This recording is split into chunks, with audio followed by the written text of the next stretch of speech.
વડોદરાના આજવા નિમેટા રોડ ઉપર વરસાદને પગલે જળબંબાકારની સ્થિતિ જોવા મળી છે। ઘૂંટણસમા રોડ ઉપર પાણી ભરાઈ જવાને કારણે વાહન ચાલકો અટવાઈ પડ્યા હતા, જેને લઈને ટ્રાફિક જામના દ્રશ્યો સર્જાયા હતા।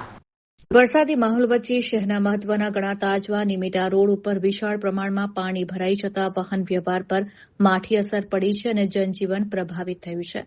આજવા નિમેટા રોડ ઉપર સરાસરી પાણી ફરી વળતા વાહનોની ગતિ એકાએક ધીમી પડી ગઈ હતી। રસ્તા ઉપર ઘૂંટણસમાં પાણી ભરાવાને કારણે વાહનોની લાંબી કતારો જોવા મળી હતી, જેને પરિણામે કલાકો સુધી ટ્રાફિક જામના દ્રશ્યો સર્જાયા હતા। ઓફિસે કે કામકાજ અર્થે નીકળેલા લોકો ટ્રાફિકમાં ફસાયા હતા। ખાસ કરીને ટુ વ્હીલર વાહન ચાલકો માટે આ રસ્તા પરથી પસાર થવું ભારે જોખમી બન્યું હતું। કેટલાક વાહનો પાણીમાં બંધ પડી જતા ચાલકોને ધક્કા મારવાની નોબત આવી હતી।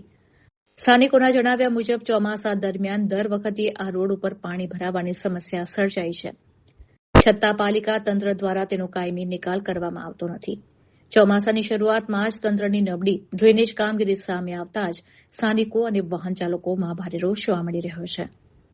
હું અત્યારે આજે 31 જુલાઈ ઇન્કમટેક્સ રિટર્નની છેલ્લી તારીખ છે। હું ચાર્ટર્ડ એકાઉન્ટન્ટ છું।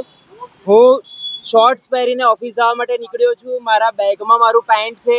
ઓફિસે જઈને હું પેન્ટ પહેરીશ, કારણ કે સરકારને તો એવું છે કે 31 જુલાઈ તમે રિટર્ન ભરો, ભલે તમારા એરિયામાં પાણી ભરાઈ ગયું હોય।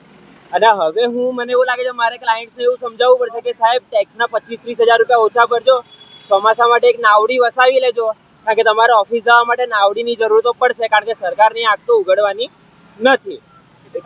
બહુ જ તકલીફ પડે છે। મતલબ આ તો કંઈ આખું વડોદરા કોરું છે। ક્લાયન્ટને કહે કે ભાઈ ઓફિસે નહીં આવી શકીએ કારણ કે અમારા એરિયામાં પાણી ભરાયું, તો એને એવું લાગે કે આ લોકો જુઠ્ઠું બોલે છે। બોલો, વાહન ચાલકોને બહુ તકલીફ પડે। સવારથી અમારા ફેમિલીમાંથી 3 મેમ્બર કઈ રીતે ગયા છે અમને જ ખબર છે। મારું નામ બાદલ કનુજા, ચાર્ટર્ડ એકાઉન્ટન્ટ, અને વડોદરા મહાનગરપાલિકા હોય કે સયાજીપુરા હોય, કામગીરીથી અમને ટોટલી અસંતોષ છે। આ જ પરિસ્થિતિ એક અઠવાડિયા પહેલા પણ થઈ હતી અને એ લોકો એના પર કોઈ જ કામ નથી કર્યું। હવે 4 દિવસ સુધી પાણી અહીંયા આવું ને આવું જ રહેવાનું છે। આજવા નિમેટા વાળો રોડ છે, અહીંથી બધા પબ્લિક જતી હોય છે। કોલેજ વાળા સ્ટુડન્ટોને રજા છે, પણ આવી રીતે જે પબ્લિક જતી એમની ગાડી બંધ થઈ જાય છે। મારું આ બાજુ સામે રહેવાનું ઘર છે મારું, થઈ કેવું છે કે પાણી આવી રીતના જવા માટે આવવા માટે પાણી એક્ટિવા ડૂબી જાય છે અને એન્જિનમાં પાણી ભરાઈ જાય છે એટલે બધું। હા, એટલે સરકાર વરસાદના ટાઈમ પર પછી પાઇપલાઇનનું કામ ચાલુ કર્યું ને એન્ડ ટાઈમ પર હવે પબ્લિકને હેરાન કરીને જતા રહ્યા। આટલું સરકારનું એટલું જ વિનંતી કરું છું કે આ પબ્લિકને વ્યવસ્થિત એ કરે। પંચાયત પણ કંઈ મદદ નહીં કરતી કોઈને, કોર્પોરેશન ગ્રામ પંચાયત। સરકારને એટલી વિનંતી કરું કે જે આ પબ્લિક प्रॉब्लम है वो जल्दी से जल्दी सॉल्व करे। इतनी तकलीफ है, ऐसे बड़े बड़े गड्ढे हैं, बाइक गिरने को रेडी हो जाती है। पता है, गिरते गिरते बचाऊं अभी मैं आता हूँ। इतना गड्ढा, घुटने तक पानी है यहाँ पे।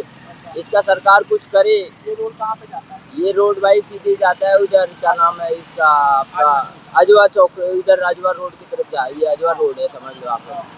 ये पानी भराने से भाई बहुत मुश्किलें, इतनी मुश्किलें हैं कि देख लीजिए। देखो, बाइक चलने वालों के लिए दिक्कत है, स्कूटी चलने वालों के लिए दिक्कत है, गाड़ी वालों का तो कोई दिक्कत नहीं।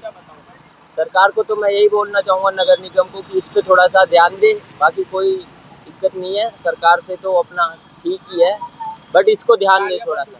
है गाड़ियाँ, कितनी सारी गाड़ियाँ बंद हो गई है, आगे कितने बंदे गिर भी गए हैं। इतने बड़े बड़े गड्ढे हैं, उसको भरवाए नगर निगम से, तो यही है हमारी वो है।